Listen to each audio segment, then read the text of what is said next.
Hello, good morning everyone. Here this is Dr. Sonal Devalia. I'm a consultant homeopath at Bhargava's Advanced Homeopathy State in Ahmedabad, Gujarat. I'm also a back flower therapist.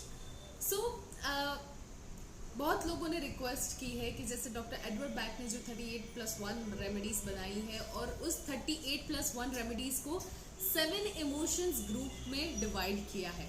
सो वो 7 emotions group one by one मैं चाहती हूँ मैं आप सबसे introduce करूँ. सबसे पहला ग्रुप जो फियर ग्रुप है जिसमें बहुत सारी मेडिसिन है.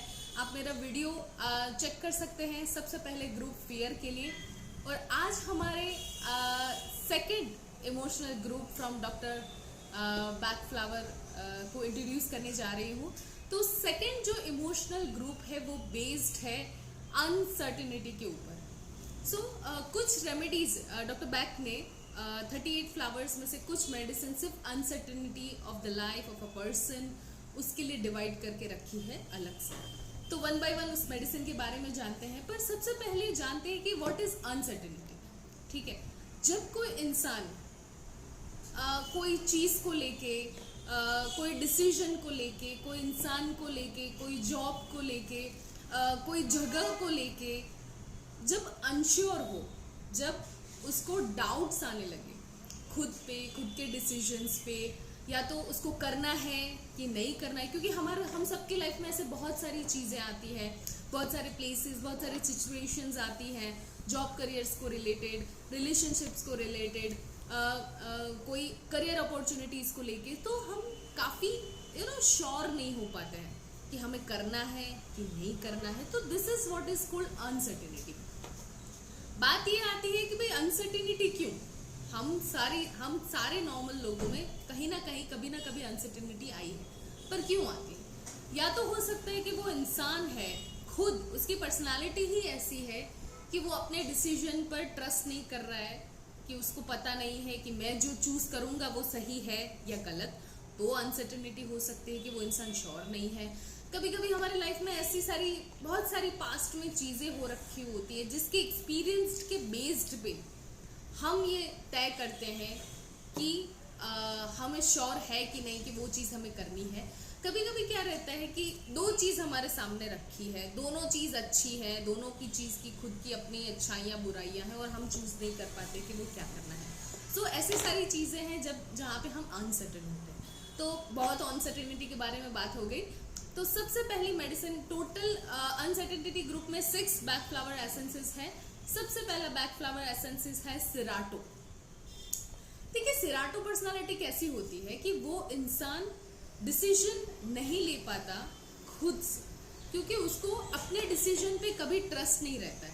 फॉर एग्जाम्पल, कोई स्टूडेंट है जिसको आगे जाके मेडिकल लाइन लेनी है, वो श्योर है, वो कैपेबल है, उसको पता है कि वो कर लेगा, पर वो अपने डिसीजन पे कभी भरोसा नहीं करेगा. ठीक है, कभी भी बहुत कुछ भी छोटी छोटी बातें होगी तो उसको दूसरों की सलाह लेने की आदत होगी. वो जाके अपने प्रोफेसर्स को पूछेगा, अपने कलीग्स को पूछेगा, फ्रेंड्स को पूछेगा, पेरेंट्स को पूछेगा, बहुत सारे वेबिनार्स अटेंड करेगा, यही श्योर होने के लिए कि उसने जो मेडिकल लाइन चूज की है वो सही है या नहीं. तो यहाँ पे अनसर्टेनिटी क्यों आती है? बिकॉज जो इंसान है, जो पर्सनालिटी है, वो खुद के डिसीजन पे भरोसा नहीं करती है. ऐसे बहुत सारे लोग देखेंगे. पर प्रॉब्लम क्या है कि प्रॉब्लम तब आती है जब वो छोटी छोटी बातों के लिए लोगों की सलाह मांगता है. तो देखिए, हर तो ऐसा ज़रूरी नहीं है कि लोग अच्छी ही सलाह दे. कोई अगर इसको ऐसा बोलते नहीं नहीं मेडिकल ठीक नहीं है, तुम दूसरा कुछ कर लो, तो वो तुरंत ही अपना डिसीजन चेंज कर लेगा. और कभी कभी हो सकता है कि बहुत सारे नुकसान भी उठा सकता है. तो सिराटो एक ऐसी पर्सनालिटी है जिसको खुद पर भरोसा नहीं है, खुद के डिसीजन पे भरोसा नहीं है, और वो अनसर्टेन है कि उसको करना है नहीं करना है. तो cerato is a remedy for that. सबसे सेकंड मेडिसिन आती है स्क्लेरेंथस, जो मेरी पर्सनल फेवरेट है. स्क्लेरेंथस एक क्या है कि जब बहुत सारी बार आपने देखा होगा कि आप दो चीज़ में फंस जाते हैं. हो सकता है दो इंसान के बीच में फंस जाए, दो रिलेशनशिप के बीच में फंस जाए, दो करियर अपॉर्चुनिटीज़ के बीच में फंस जाए, दो सिटीज़ के बीच में फंस जाए. जैसे किसी मैं अपना पैशन फॉलो करूं या फिर जॉब करके अभी जो अपनी नीड है वो फिल करूं. तो दोनों चीज़ के प्रॉन्स एंड कॉन्स है. दोनों चीज़ 50% अच्छी है, दोनों चीज़ों में 50% कहीं ना कहीं प्रॉब्लम्स है. तो अभी क्या डिसाइड करना है? तो जब कोई इंसान दो चीज में फंस जाए और वो डिसीजन ना ले पा रहा हो कि मुझे कौन सी जगह पे जाना है दो चीजों में से, और वो अपना डिसीजन जो दो चीजों में फंस जाते हैं कि डिसाइड ही नहीं कर पाते हैं कि हमें ये करना है कि वो करना है, तो उसके बारे में क्या करते हैं कि जब हम कोई दो चीज में डिसाइड नहीं कर पाते तो वो हम काम को डिले करा करते हैं कि आज नहीं कल करेंगे, कल नहीं परसों करेंगे, उसके बाद करेंगे। तो स्क्लेरेंथस अनसर्टेनिटी की रेमेडी तो है ही है, बट साथ में वो एक प्रोक्रेस्टिनेशन की मेडिसिन भी है। सो स्क्लेरेंथस उस इंसान के लिए जो दो चीजों में डिसाइड नहीं कर पाते। तीसरी मेडिसिन में लेना चाहूंगी वाइल्ड ओट। अभी वाइल्ड ओट एक ऐसा इंसान है जो बहुत कैपेबल है, बहुत सारा टैलेंटेड है, बहुत मल्टीटास्किंग है, एक साथ बहुत सारी चीजें कर सकता है, एक साथ अच्छा गिटार बजा सकता है, एक साथ एक अच्छी आईटी कंपनी में एक अच्छा इंजीनियर भी है, बहुत सारी चीजें। पर वाइल्ड ओट के साथ प्रॉब्लम क्या है कि वो सभी चीज में अच्छा है। तो जैसे वो एक जॉब करेगा, थोड़ा टाइम होगा, वो थक जाएगा, वो बोर हो जाएगा, ठीक है, तो फिर वो क्या करेगा, वो जॉब छोड़ के वो दूसरा शायद एक बैंड को ज्वाइन कर लेगा।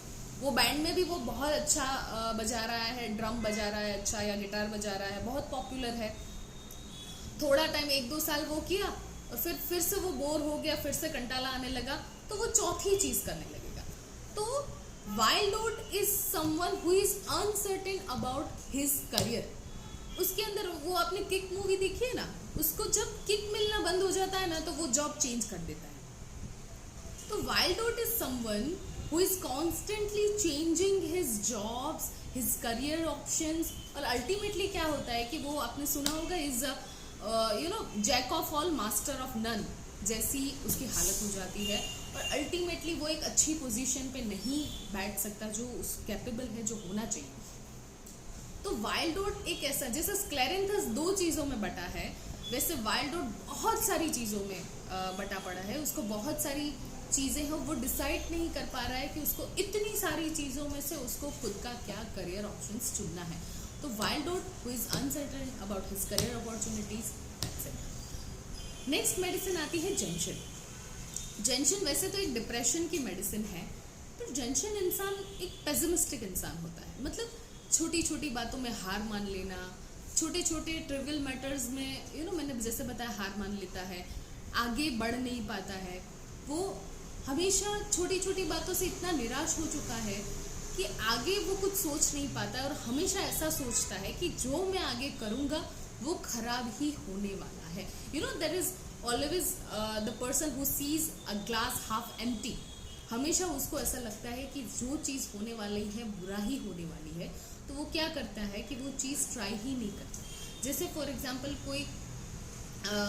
किसी को कोई कंपटीशन में पार्ट लेना है, तो वो कैपेबल है, सब कुछ अच्छा है, पर वो इतना पेसिमिस्टिक है इंसान कि उसको ऐसा लगेगा कि वो कॉन्टेस्ट में जीत ही नहीं पाऊंगा, तो उसमें एंटर होने का मतलब ही नहीं है, मतलब वो ट्राई भी नहीं कर रहा है, ठीक है। सो जेंशन अनसर्टेन है, टोटली अनसर्टेन, मतलब डिसाइडेड है उसका कि मैं जो आगे जाऊंगा तो मैं फेल ही होने वाला हूँ। तो अभी ऐसा क्यों होता है? क्योंकि एक तो पर्सनालिटी ऐसी है कि छोटी छोटी बातों में छोटे छोटे कंपटीशन अगर उसने हार लिए हैं तो वो हार मान जाएगा, ठीक है, और वो इतना पेसिमिस्टिक हो चुका है कि आगे ट्राई करने से ही घबराएगा, ठीक है। तो जेंशन उस हिसाब से। हमारी 5th रेमेडी आती है गॉर्स। गॉर्स भी एक मैंने बताया कि डिप्रेशन की रेमेडी है, जेंशन जैसे ही।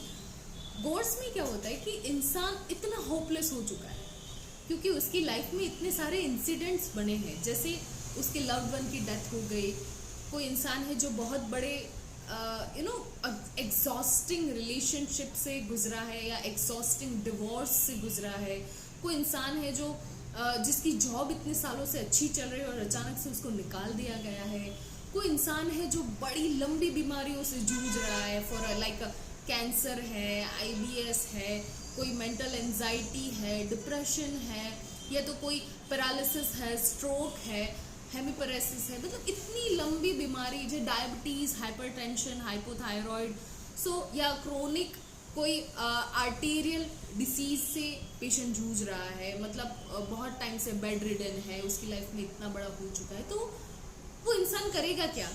वो ट्राई करेगा उस चीज को ओवर पावर करने की कि जैसे कोई लंबी बीमारी है तो बहुत सारे डॉक्टर्स को चेंज करेगा क्योंकि अंदर होप है कि वो ठीक हो जाएगा, पर अल्टीमेटली क्या है कि उसको इतनी निराशा मिलती रहती है, कहीं से भी उसको रिस्पॉन्स नहीं मिल रहा है, तो वो क्या हो कि मेंटल स्टेट उसका होता है ना काफ़ी होपलेस हो जाता है, तो वो आगे कभी ट्राई ही नहीं कर रहा है, आगे उसको बताए दैट्स इट, इससे आगे कुछ नहीं है।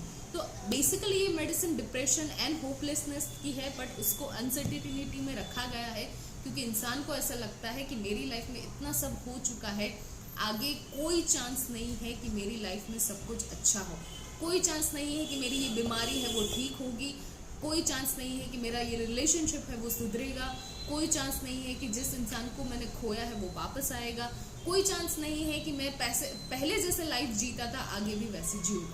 तो this is what uncertainty of course is. हमारी लास्ट मेडिसिन है हॉर्नबिम।